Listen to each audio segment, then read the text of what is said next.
ட்ரெண்ட்வுட்ஸ் மக்களுக்கு வணக்கம். இன்னைக்கு நம்மளோட நிகழ்ச்சியில யாரை பத்தி பேச போறோம், எதை பத்தி பேச போறோம் அப்படின்னா கேபிஒய் பாலாவை பத்தி தான் பேச போறோம். இதுக்கு முன்னாடி அவரை பத்தி நிறைய விஷயங்கள் நாம பேசியிருக்கோம். அவர் நடிச்ச படத்தை பத்தியும் பேசியிருக்கோம். அவர் பண்ணிட்டு இருக்கக்கூடிய சோசியல் ஒர்க் பத்தியும் நாம பேசியிருக்கோம். அந்த வகையில இன்னைக்கு அவரை பத்தி நாம பேச போறோம். முக்கியமா அவர் அடுத்த ஹீரோவா களம் இறங்கிட்டாரு. அதாவது ஆல்ரெடி அவர் காந்தி கண்ணாடி அப்படின்ற ஒரு படம் பண்ணியிருந்தாரு 2025ல. அந்த படம் ரொம்ப சக்சஸ்ஃபுல்லா போச்சு. முக்கியமா பாத்தீங்கன்னா சிவகார்த்திகேயன் படத்தோட அது போட்டி போட்டுட்டு வந்தது.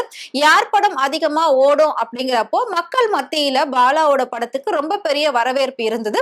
அதுக்கு காரணமா இருந்தது என்ன அப்படின்னு பாத்தீங்கன்னா பாலா பண்ணிக்கிட்டு இருந்த அந்த சோசியல் ஒர்க் தான். இப்போ அது பெரிய அளவுல வெளியில தெரியறது இல்ல. ஆனாலும் இப்ப வரைக்கும் அவர் நிறைய உதவிகள்லாம் பண்ணிட்டு தான் இருக்காரு. சோ வெளியில தெரியாத அளவுக்கு நிறைய விஷயங்கள் பண்ணிட்டு இருக்காரு. ஏன் அப்படின்னா ஒரு காலகட்டத்துல ராகவா லாரன்ஸ் மாஸ்டர் தான் இந்த மாதிரி எல்லாருக்குமே ஹெல்ப் பண்ணுவாரு. முக்கியமா மாற்றுத்திறனாளிகளுக்கு நிறைய ஹெல்ப் பண்ணுவாரு. சோ அந்த வழியில தான் பாலாவும் பாத்தீங்கன்னா நிறைய கஷ்டப்படுற ஏழை எளிய மக்களை தேர்ந்தெடுத்து அவங்களோட தேவைகள் என்ன அப்படின்றது தன்னால முடிஞ்சதை அவங்களுக்கு ஹெல்ப் பண்ணிட்டு இருந்தாரு.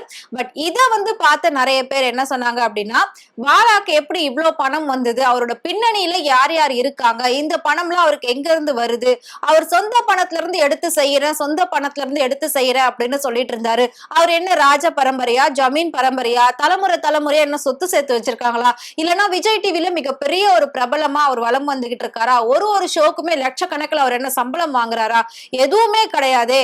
10,000 20,000 ரூபாய் ஒரு ஷோக்கு போனா விஜய் டிவில நார்மலா தருவாங்க. இன்னும் சொல்ல போகணும் அப்படின்னா விஜய் டிவில சம்பள பிரச்சனை எக்கச்சக்கமா இருக்கு.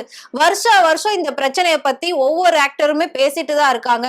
விஜய் டிவில போனா நல்ல பேர் வாங்கலாம், புகழ் வாங்கலாமே தவிர சம்பளம் சம்பாத்தியம் அப்படின்னு ஒண்ணுமே இருக்காது. ஏன்னா அங்க முக்காவாசி பேருக்கு சம்பளமே கொடுக்க மாட்டாங்க. அப்படியே கொடுத்தாலும் ரொம்ப லேட் பேமெண்டா தான் கொடுப்பாங்க. ரொம்ப கம்மியான சம்பளம் தான் கொடுப்பாங்க.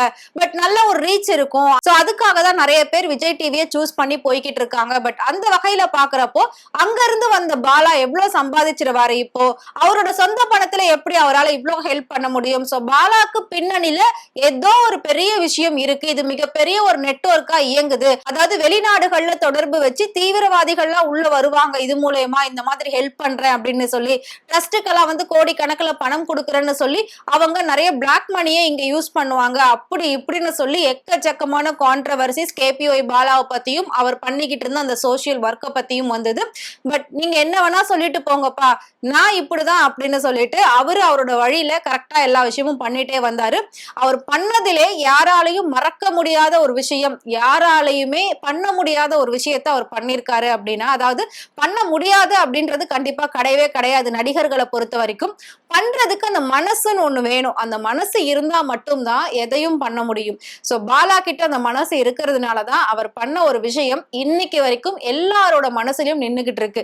அதாவது நடிகர் அபிநய், நம்ம எல்லாருமே அவரை பார்த்திருப்போம், அவரோட இறப்பை பார்த்திருப்போம், அவர் இறக்கிறதுக்கு முன்னாடி என்ன ஸ்டேஜ்ல இருந்தாரு அப்படின்றதையும் நம்ம பார்த்திருப்போம். சோ அவர் உடம்பு சரியில்லைன்னு போட்ட ஒரு வீடியோவை பார்த்துட்டு உடனே கேபிஒய் பாலா போயிட்டு அவருக்கு ஹெல்ப் பண்ணாங்க. அதுக்கப்புறமா தான் அவர் கூட நடிச்ச ஒரு சில நடிகர்கள் நடிகைகள்லாம் ஹெல்ப் பண்ணாங்க. இருந்தாலும் அது பெரிய அளவுல அவருக்கு உதவியா இல்ல. சோ கடைசியா அவர் இறந்துட்டாரு. இறக்கிறதுக்கு முன்னாடி வரைக்கும் அவரோட வீட்டு வாடகைலாம் கூட மாசம் பாலா தான் கொடுத்திருக்காரு. அவரோட இறப்பு எப்படி இருக்கணும் அப்படின்றதையும் அவர் ஆல்ரெடி கொஞ்சம் கொஞ்சமா பாலா கிட்ட சொல்லியிருந்தாரு. சோ அது எல்லாத்தையும் வச்சு பாலா டீமா சேர்ந்து அவரை நல்லபடியா நல்லடக்கம் செஞ்சிருந்தாங்க. சோ அந்த விஷயம் கண்டிப்பா பாராட்டியே ஆகணும். உண்மையிலே சிறந்த ஒரு உதவி அப்படின்னா அநாத பிணங்களை அடக்கம் பண்றது அப்படின்னு சொல்லுவாங்க. அந்த வகையில பாலா இவ்வளவு பெரிய ஒரு நடிகரா வலம் வந்தாரு. கடைசி காலம் அவர் ரொம்ப கஷ்டப்பட்டிருக்காரு. சோ ஆனாலும் அவருடைய கடைசி நிமிடம் நல்லபடியா இருக்கணும் அப்படின்னு சொல்லி அவருக்கு பிடிச்ச மாதிரி எல்லா விஷயத்தையும் அரேஞ்ச் பண்ணி உடல் நல்லடக்கம் செய்யப்பட்டது. சோ இந்த அளவுக்கு நிறைய பேர் உதவிகள்லாம் பாலா செஞ்சிருக்காங்க. இப்ப வரைக்கும் நிறைய செஞ்சுக்கிட்டு இருக்காரு. சோ முக்கியமா சொல்ல போகணும் அப்படின்னா ஒவ்வொரு அமைச்சர்கள் கட்சியில இருக்கிறவங்க எல்லாருமே பொதுமக்களுக்கு சேவை செய்யறதுக்காக தான் பதவிகளுக்கு வராங்க. ஆனா அவங்க எல்லாருமே அதை கரெக்டா செய்யறாங்களா அப்படின்னு கேட்டா கண்டிப்பா கிடையவே கிடையாது. அதாவது பணம் இருக்கிறவங்க கிட்ட உதவி செய்யறதுக்கான மனம் இருக்கிறது கிடையாது. மனம் இருக்கிறவங்க கிட்ட உதவி செய்யறதுக்கான பணம் இருக்கிறது கிடையாது. சோ கடவுள் இது ரெண்டுத்துல ஏதாவது ஒண்ணு ஒண்ணுத்த கொடுத்துட்டு இன்னொன்னுத்துக்காக கஷ்டப்படப்படிதான் நிறைய பேர் வச்சிட்டு இருக்காங்க. இன்னைக்கு வரைக்கும் நிறைய பேருக்கு வந்து எல்லாருக்கும் ஹெல்ப் பண்ணணும்ன்ற ஒரு ஆசை இருக்கு. ஆனா அதுக்கான ஒரு சோர்ஸ் அவங்க கிட்ட இல்லாம இருக்கும். நிறைய பேர்கிட்ட சோர்ஸ் இருக்கும், அதாவது பணம் இருக்கும் கோடி கோடி. ஆனா அவங்களுக்கு எல்லாம் வந்து மனசு இருக்காது ஹெல்ப் பண்றதுக்கு. கேபிஒய் பாலாக்கு பணத்தை வச்சு எவ்வளவு பிரச்சனைகள் இருந்தாலும் உதவி பண்ணணும் அப்படிங்கிற அந்த ஒரு மனம் இருக்குல்ல, அதுதான் கடவுள் அப்படின்னு சொல்லுவாங்க. சோ ரீசெண்டா கூட அந்த டயலாக் எல்லாரும் கேள்விப்பட்டிருப்பீங்க அப்படின்னு நினைக்கிறேன். அந்த மனசுதான் சார் கடவுள் அப்படின்னு சொல்லுவாங்க. சோ பாலாவுடைய உதவிகள் கிடைச்ச பல பேர் இன்னைக்கு பாலாவை வந்து கடவுளா தான் பாத்துக்கிட்டு இருக்காங்க. எண்ணம் சரியா இருந்தா, நாம போற பாதை சரியா இருந்தா நமக்கானது நல்லது தானாவே நடக்கும் அப்படின்னு சொல்லுவாங்க. அந்த மாதிரிதான் அவரோட பாதை சரியா இருக்கிறதுனால, அவரோட எண்ணம் சரியா இருக்கிறதுனால அவரை தேடி மேலும் மேலும் நல்ல நல்ல வாய்ப்புகள், நல்ல நல்ல ஒரு வெற்றிகள்லாம் வந்து வந்துகிட்டு இருக்கு. அந்த வகையில இப்ப கேபிஒய் பாலா இன்னொரு படத்துக்கு ஹீரோவா கமிட் ஆயிருக்காரு. முக்கியமா கேபிஒய் பாலா வந்து அவர்கிட்ட இல்லாத திறமையே கிடையாது. ஸ்கூல் படிக்கும் போதும் அவர் வந்து ஸ்போர்ட்ஸ்ல பயங்கர ஆக்டிவா இருந்திருக்காரு. முக்கியமா பேட்மிண்டன் வந்து விளையாடி இருக்காரு. சோ பேட்மிண்டன் பிளேயராவும் இருந்திருக்காரு. அதுக்கான சர்டிபிகேட்ல நிறைய வாங்கியிருக்காரு. இப்போ அவருக்கு வந்த பட வாய்ப்பும் பேட்மிண்டன் வச்சுதான். ஏற்கனவே சிவகார்த்திகேயன் வந்து எப்படி ரன்னிங் ரேஸ்ல வந்து ஜெயிச்சு அடுத்தடுத்த படங்கள்ல பெரிய லெவல்ல வந்திருந்தாலும் இன்னைக்கு வரைக்கும் எல்லாருமே அந்த தோல்வியில இருந்து வெற்றிக்கு போறப்போ அந்த ஒரு சாங் தான் யூஸ் பண்ணுவாங்க. அதாவது சிவகார்த்திகேயன் எதிர்நீச்சல் படத்துல வந்து அந்த ஒரு சாங் தான் யூஸ் பண்ணுவாங்க. சோ அந்த மாதிரி தான் இப்போ கேபிஒய் பாலாவுக்கு விளையாட்டு சம்பந்தப்பட்ட மாதிரியான ஒரு நல்ல படம் வந்து கிடைச்சிருக்கு. இந்த கதையை அவருக்கு ரொம்ப பிடிச்சு போயிட்டு தான் வந்து ஓகே அப்படின்னு சொல்லியிருக்காங்க. சோ கேபிஒய் பாலா கூட தனு அப்படிங்கிற ஒரு ஹீரோயின், டெபியூ ஹீரோயின் அவங்க தான் நடிக்கிறாங்க. இந்த படத்தை விமல் குமார் தான் டைரக்ட் பண்ணிருக்காரு. ரொம்ப சூப்பரா வந்து இந்த படம் வரப்போகுது. அதுக்கான பூஜை எல்லாமே இன்னைக்கு தான் வந்து போட்டிருக்காங்க. சோ பிரஸ் மீட்டும் பாலா கொடுத்திருந்தாரு. அவ்வளவு சூப்பரா நிறைய விஷயங்கள் இன்ட்ரெஸ்டிங்கா சொல்லியிருந்தாரு. இதுல வந்துட்டு முக்கியமா குக் வித் கோமாளி புகழ் சந்தோஷ் நடிச்சிருக்காங்க.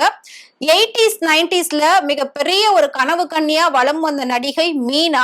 சோ அவங்களும் இந்த படத்துல நடிச்சிருக்காங்க. இவ்வளவு பெரிய ஆர்டிஸ்ட் கூட நடிக்கிறதுக்கான ஒரு வாய்ப்பு வந்து இப்ப பாலாக்கு கிடைச்சிருக்கு. ஏற்கனவே காந்தி கண்ணாடி அப்படின்ற ஒரு படத்துல வந்து அவர் சூப்பரா பண்ணியிருந்தாரு. இப்போ அதை வச்சு இந்த படத்துடைய பேர் என்ன அப்படின்னு பாத்தீங்கன்னா ரீமேட்ச். சோ மேட்ச் வச்சுதான் இந்த படமே ஃபுல்லா இருக்க போகுது. முக்கியமா பேட்மிண்டன் வந்து வச்சு பண்ண போறாங்க. நம்ம ஏற்கனவே நிறைய ஸ்போர்ட்ஸ் ஓரியன்டான மூவிஸ் எல்லாம் பார்த்திருப்போம். அந்த வகையில பாலா இதை பண்ண போறது ரொம்ப வந்து டிஃபரெண்டா இருக்கும். ஒரு நியூவான ஒரு பாலாவை நம்மளால பார்க்க முடியும் அப்படின்னு நினைக்கிறேன்.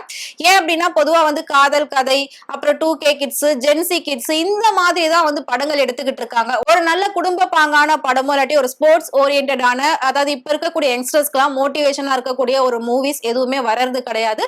சோ அந்த வகையில இப்போ பாலா சூஸ் பண்ணி நடிக்க போற இந்த ரீமேட்ச் அப்படிங்கிற ஒரு படம் ரொம்ப சூப்பரா வரப்போகுது. கண்டிப்பா இது வந்து இப்ப இருக்கக்கூடிய யங்ஸ்டர்ஸ்க்குலாம் மிகப்பெரிய ஒரு இன்ஸ்பிரேஷனா இருக்கும் அப்படின்னு நினைக்கிறேன். ஏன்னா இப்ப எல்லாருமே வந்து செல்போன்லயே மூழ்கிட்டோம்.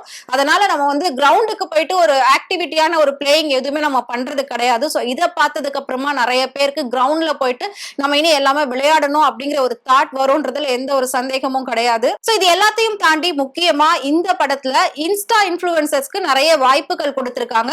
இன்ஸ்டால நிறைய ஃபாலோவர்ஸ் வச்சுட்டு இன்ஸ்டா செலிபிரிட்டியா ஒரு சிலர் இருக்காங்க. அதுல முக்கியமானவங்களை தேர்ந்தெடுத்து இந்த படத்துல வாய்ப்பு கொடுத்திருக்காங்க. சோ அவங்க எல்லாம் வந்து பாலாவுக்கு ஃப்ரெண்ட் கேரக்டர் அந்த மாதிரி எல்லாம் பண்ண போறாங்க. சோ நம்ம எல்லாத்தையும் வெயிட் பண்ணி பார்க்கலாம். கேபிஒய் பாலா உங்களுக்கு பிடிக்கும் அப்படின்னு நினைச்சீங்கன்னா மறக்காம அவரை பத்தி கமெண்ட்ல சொல்லுங்க. இதே மாதிரி சினிமாவை பத்தியும் சினிமா நடிகர் நடிகைகளை பத்தியும் டே பை டே இன்ட்ரெஸ்டிங்கான இன்ஃபர்மேஷன் தெரிஞ்சுக்கணும் அப்படின்னு நினைச்சீங்கன்னா மறக்காம ஃப்ரெண்ட் சேனலை ஃபாலோ பண்ணிக்கோங்க.